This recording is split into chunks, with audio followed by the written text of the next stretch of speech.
Okay, so what we have here is the most hated e-bike in the world. The Tudio Soleil 01, or if you're Canadian, which I am, this is the Kugo Wish 01. Now, I don't know why this bike gets so much hate. Maybe it's because of its size, because it's a Chinese bike, maybe because it's how it looks. Maybe because it's how it looks. I have about, let's see. I have almost 2,000 kilometers on this bike. I'm going to tell you what I do like about it and what I don't like about it. I'm going to insert some riding clips. And we're going to have to see what you guys think. So yes, this bike does not look like a stock Tudio or Kugo. All it has to it is a new front bumper, we have a number plate, and it's got a paint job. I do have a shortened rear fender because I looped it and snapped the fender in half, but that's okay. Now, let me pull up the specs.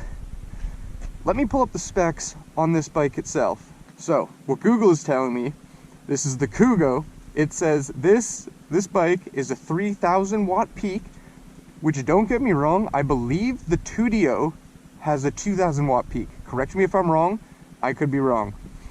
48 volt, 24-hour lithium ion battery. They claim a top speed of 50 to 55. It says it has a range of 40 to 60 kilometers. Now, 60 kilometers is definitely a stretch. I would give this bike about 40 kilometers max.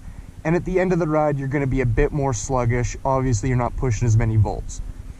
The charging time, it says 7 to 8 hours, which is very true. This bike takes absolutely forever to charge. Now, I'm going to go over a few things I like about the bike and I dislike about the bike. So, starting with the rear shock. Yes, it's dirty. I was trail riding yesterday. The rear shock, absolutely fantastic. It's very cushy, and I am 25 years old and I still fit on this bike. The front shock's great. I have no complaints. Maybe could be a little stiffer while jumping, but again, I am 25 years old on an electric pit bike. I did do a new fender because I agree, nobody likes those floppy fenders. I am going to get that paint matched. Now, everything on this bike, like I said, is stock except for accessories. The battery is stock, the motor is stock, everything is stock. I love the suspension on this bike. I do like the range for what it is. A lot of people diss on the range of this bike itself, but especially where I live, this is enough to get me through the trails and back to my house, and I'm impressed with that. When I first was ordering this bike, I was very concerned with the range. I was very worried I was not going to have a lot of range at all. I'm actually impressed with the range. What I don't like, this chain is loud as hell. I run a pretty loose chain because I hate how loud that chain is, but I still should be tighter. Like I said, I run a chain pretty loose, but when it's you know, you got that 3-finger tightness, it's still really loud. It rubs on your chain guard. It will even hit your frame. Not ideal for that. Love the kickstand. I did remove the other, there's usually a part sticking up right here, another orange part. I did remove that. And I also did delete the brake sensor, the rear brake sensor.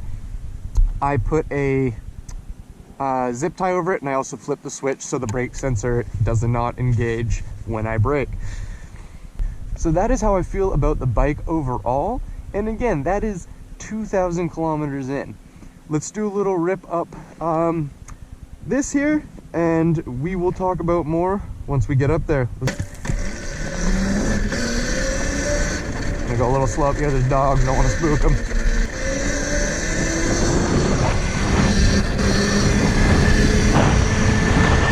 We're on a slight uphill right now, and I have 2 batteries down on bars, and I'm still going 45 on an incline.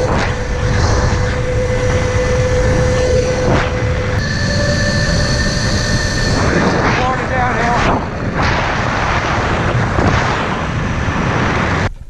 Again, I do want to mention, in dirt conditions like this, you know, I've got a lot of rocks, a little bit of loose gravel, your top speed is not going to be as high on the road. I'm also rocking the stock dirt wheels, If you have supermotos, I bet you'll get a bit more traction on the street and a higher top speed. Let's keep ripping.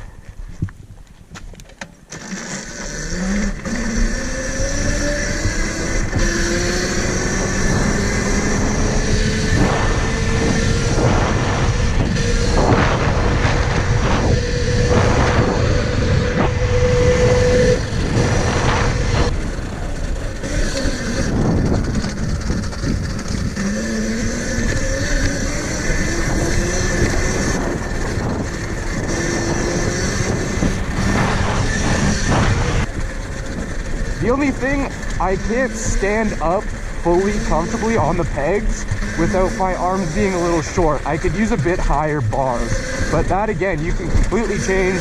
You can customize these bars, get new bars, do whatever.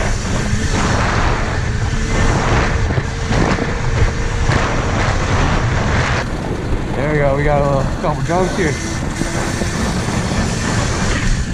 Whoa. My chain didn't like that. My loose chain did not love that. Oh no, my kickstand came down.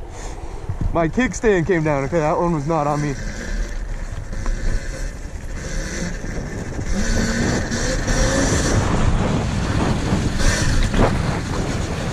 Let's talk about wheelies on this bike. Let me make sure I'm recording. I'm recording, okay. Let me talk about wheelies on this bike. I'm not the best at wheeling. I can pop it up. If you're on the rear end of the seat and you give it some throttle, throw yourself back, you can get to that balance point with this bike with the amount of torque it has. Look at how big this sprocket is. The sprocket is massive.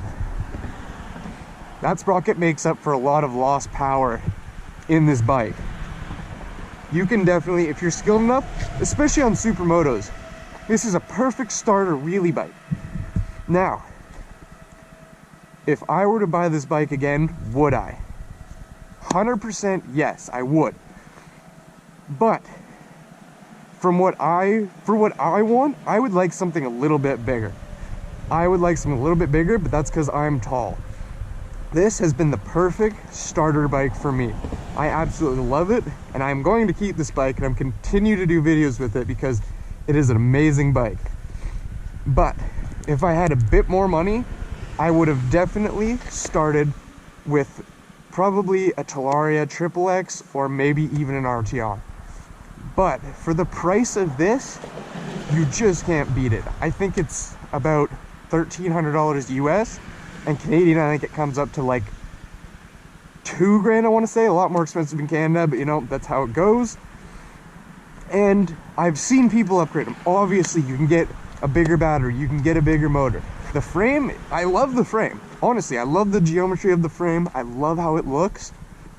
Honestly, I think it looks such like a little dirt bike, and I love that about this bike. It looks like a dirt bike. It's a pitter. And I don't know why this bike gets so much hate, because pit bikes are so much fun. Pit bikes are so much fun. Anyways, let's hit a couple more wheelies, or try to. See what we can get done over here.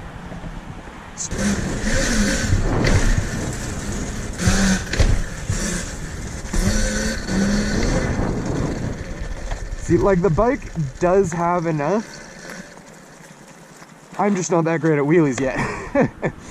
But I'm sure if you had a better rider on this bike, you'd be able to do some good wheelies.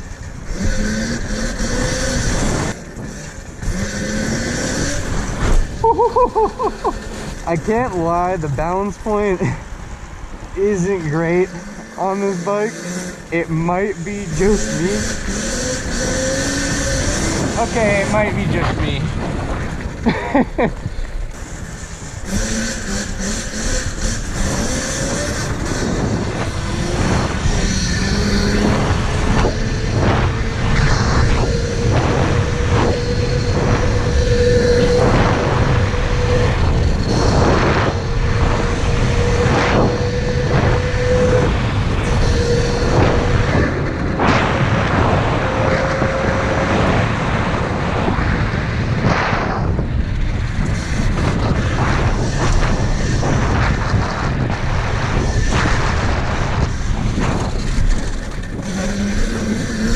Like, it did that like nothing. Like, that felt like nothing.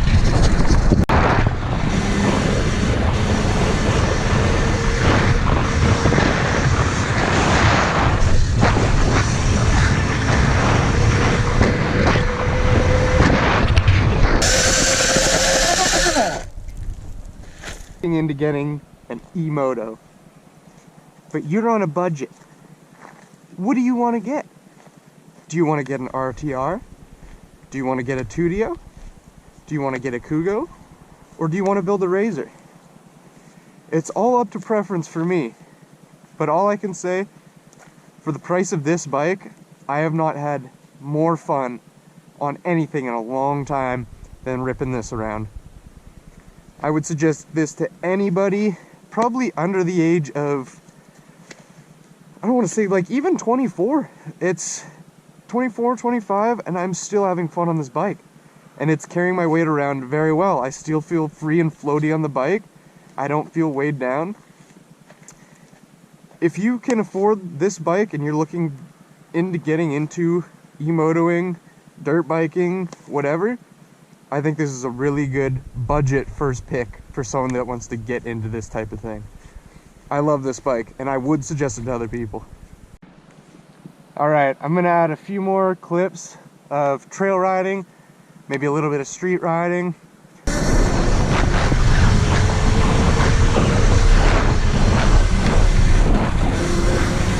I know the GoPro angle is not going to make that as steep as it looks, but that's a steep hill.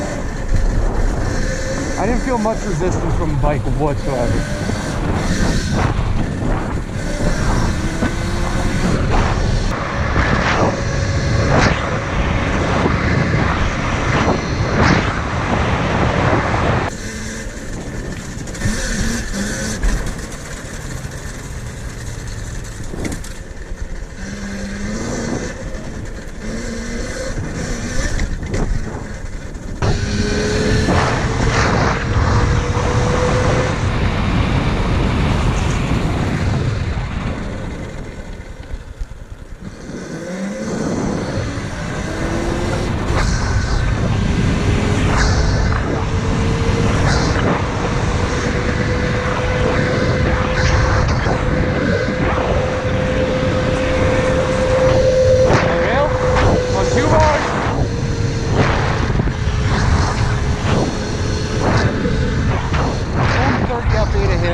Bars on the bike, not bad. 2 to 3, it'll go down a little bit and then come back up. Bolts is really what you gotta look at.